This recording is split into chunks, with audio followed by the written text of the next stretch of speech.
Hello friends, कैसे हो? I hope सब बढ़िया मज़े से पैसे कमा रहे हैं। नहीं भी कमा रहे हैं तो मार्केट में आए हैं तो सीख ज़रूर रहे हैं कुछ ना कुछ। आज की मार्केट प्रिडिक्शन के लिए हमने वीडियो बनाई थी जिसमें बताया था कि ऑपरेटर कर सकते हैं खेला, यानी कि कॉल राइटर कर सकते हैं खेला। दोनों खेला करके निकल गए आज, कॉल राइटर पुट राइटर दोनों। अगर हमने जो प्रिडिक्शन किया था उसके हिसाब से अगर काम करते तो खेला से बच जाते। वो क्यों? हम हर रोज की वीडियो में अपने 3 लेवल पे बात करते हैं। Market gap up, gap down और फ्लैट ओपनिंग होगी तो हम क्या करेंगे, हर तीनों सिनेरियो में अलग अलग हमारी थॉट रहती है। तो आज मार्केट हुई है बिल्कुल फ्लैट ओपनिंग, तो उसके सिनेरियो में हमने क्या बात करी थी, वीडियोज आगे देख लेना, जो शब्द हैं वही थे।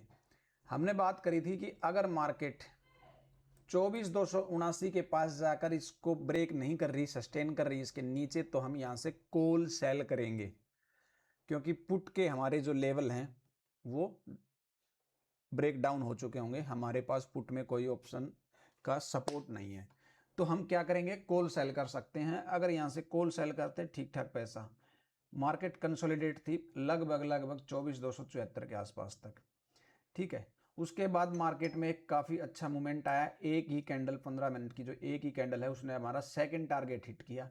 और सेकंड टारगेट हिट जब किया तो हमारी बात क्या थी कि जब भी कभी प्राइस अपने रेजिस्टेंस को हिट करके वापस रिजेक्ट होगा तो हम अपोजिट साइड की बाइंग में एंट्री करेंगे, यानी कि कॉल के प्रीमियम अगर रिजेक्ट हो रहे हैं अपने रेजिस्टेंस से तो हम पुट में एंट्री करेंगे। तो अभी क्या है, ये हमारे प्रीमियम के चार्ट हैं। प्रीमियम का चार्ट जो हमारा पहला रेजिस्टेंस को डायरेक्ट ब्रेक करके मार्केट ऊपर निकली और 204 से जब रिजेक्ट हुई तो हमारी यहाँ कॉल सेलिंग की या पुट बाइंग की एंट्री एक बन सकती थी। पुट बाइंग की अगर एट द मनी में हम काम करते तो करीब 100 रुपये से भी 150 रुपये तक के टारगेट, 50% का टारगेट हमको यहाँ अचीव हुआ है। ठीक है, तो मार्केट ने हमारे हिसाब से आज काम किया। अब कल क्या कर सकती है उस पर चर्चा करते हैं। चार्ट हमारा फिर से सेम है, लेवल हमारे अभी भी वही हैं, क्योंकि मार्केट ने कल गैप अप ओपनिंग के बाद कुछ खास मोमेंटम किया नहीं है। अगर आप कॉल के प्रीमियम देखोगे तो कॉल के प्रीमियम में कोई मूवमेंट नहीं है। ज़्यादातर 80 रुपये का प्रीमियम अभी 160 रुपये चल रहा है, लेकिन पुट के प्रीमियम आप देखोगे तो 300 रुपये का प्रीमियम अभी 114 रुपये चल रहा है। 186 पॉइंट यहाँ माइनस हुए हैं, बट यहाँ आपको सिर्फ 86 रुपये प्लस हुए हैं, यानी कि आप सेलिंग करते तो आप ज़्यादा बेनिफिट कमाते कॉल बाइंग की जगह। तो अब कल क्या हो सकता है उस पर चर्चा करते हैं। लेवल हमारे सेम है। कल के फिर scenario 3, market flat, gap up, gap down. Flat scenario में फिर से हमारा पहला रजिस्टेंस 24,323, सपोर्ट हमारा पहला 208 ही रहेगा, इसको हम सपोर्ट नहीं मानते, क्योंकि कल अगर मार्केट यहाँ से फ्लैट ओपन होती है और नीचे गिरती है तो इसको ब्रेक करके नीचे आएगी मार्केट, क्योंकि यहाँ से अपसाइड नहीं जाएगी। ठीक है।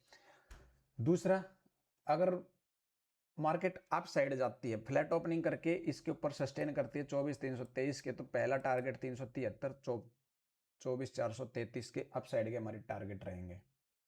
अगर मार्केट गैप अप ओपनिंग करती है, गैप अप ओपनिंग का मतलब है 24,373 के आसपास, अगर इसके ऊपर सस्टेन करती है तो पहली कैंडल की क्लोजिंग के बाद एंट्री करेंगे। पहली कैंडल की क्लोजिंग इसके ऊपर है तो कैंडल के नीचे का विग का एसएल, अपसाइड एंट्री। अगर इसके नीचे क्लोजिंग करती है गैप अप ओपनिंग के बाद, 24,373 के नीचे क्लोजिंग करती है, तो विक के ऊपर का एसएल और नीचे डाउन साइड की एंट्री।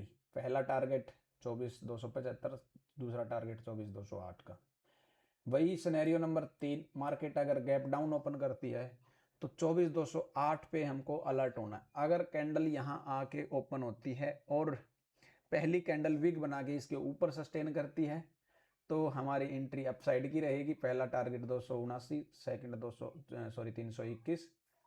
अगर यहाँ पे विग बना के नीचे क्लोज करती है तो विग के ऊपर का एसएल, पहली एंट्री नीचे 147 की, दूसरी एंट्री है जो 24,51 के लिए हमारा टारगेट ओपन रहेगा। प्रीमियम के चार्ट देख लेते हैं। ये प्रीमियम के चार्ट रहने वाले हैं कल के लिए हमारे। पुट के प्रीमियम ऑलरेडी सपोर्ट पे हैं, आखिरी सपोर्ट है, पुट में कोई सपोर्ट नहीं है इसके नीचे। मार्केट गैप अप ओपनिंग करेगी तो पुट के प्रीमियम और डीके, और उस सिचुएशन में हम पुट में एंट्री तभी करेंगे जब हमारे कॉल के प्रीमियम किसी रेजिस्टेंस से रिजेक्ट होंगे। तो हमारा रेजिस्टेंस जो रहेगा कल का 165 रुपये रहेगा अगर मार्केट अपसाइड जाती है। तो अगर 165 रुपये से रिजेक्शन हो रही हैं तो हम पुट में एंट्री प्लान कर सकते हैं, नहीं तो मार्केट और अपसाइड जाएगी, हमको पुट को छेड़ना नहीं है। ज़्यादा उम्मीद मैं करता नहीं हूँ प्रीमियम की। पहला टारगेट जो है 166 रुपये, अगर गैप अप ओपनिंग करता है और इसके ऊपर ही जाके सस्टेन करता है प्रीमियम, तो फिर ये जो रेजिस्टेंस है सपोर्ट का भी काम करेगा और फिर यहाँ से एक नेक्स्ट एंट्री आप प्लान कर सकते हो 240 रुपये तक के लिए, ठीक है।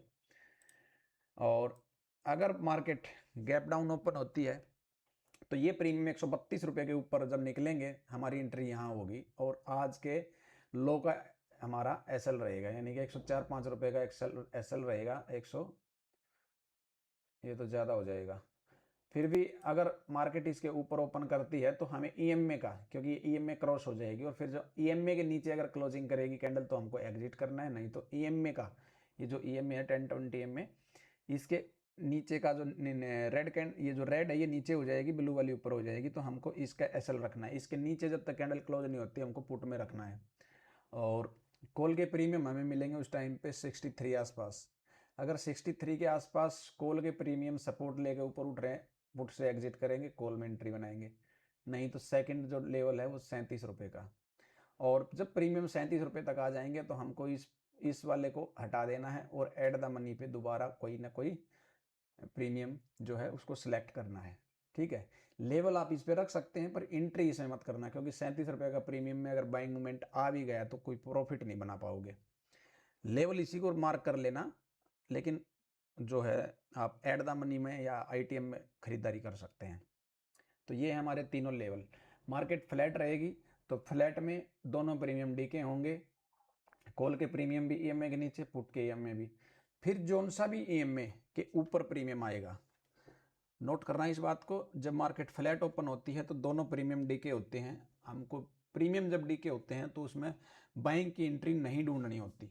जो भी प्रीमियम ईएमए के ऊपर आएगा हमको उसी में प्लान करना है, इसके अलावा हमको और ज़्यादा कुछ प्लान नहीं करना। लेवल है, लेवल पे काम करना है, बाकी ज़्यादा दिमाग लगाना नहीं है। मार्केट में आओ तो सेंटीमेंट अपने लेके नहीं आना है, अपना परसेप्शन पहले से लेके नहीं आना है कि आज तो मार्केट पॉजिटिव रहेगी, आज तो नेगेटिव रहेगी, ठीक है। दूसरी चीज़ है, मैंने अपने ये वाली जो वीडियो है आप इस वीडियो को देख सकते हैं जाके टेलीग्राम पे। इस वीडियो में मैंने आप लोगों को बता रखा है कि कैसे हम ऑप्शन चेन पे वॉल्यूम के आधार पे अपने सपोर्ट रेजिस्टेंस ढूंढ सकते हैं। जिस भी स्ट्राइक प्राइस पे वॉल्यूम सबसे ज़्यादा है उसी स्ट्राइक प्राइस के पास हमको सपोर्ट रेजिस्टेंस ढूंढना होता है। कॉल साइड के रेजिस्टेंस को देखेंगे, कॉल साइड के अगर वॉल्यूम को देखेंगे तो हमको रेजिस्टेंस ढूंढना है। पुट साइड के प्रीमियम को देखेंगे, यानी कि जिस भी प्रीमियम पे जिस भी स्ट्राइक प्राइस पे वॉल्यूम सबसे ज़्यादा है वहाँ हम सपोर्ट ढूंढेंगे। इसके अलावा ज़्यादा कॉम्प्लिकेटेड बनाना नहीं है मार्केट को, ठीक है।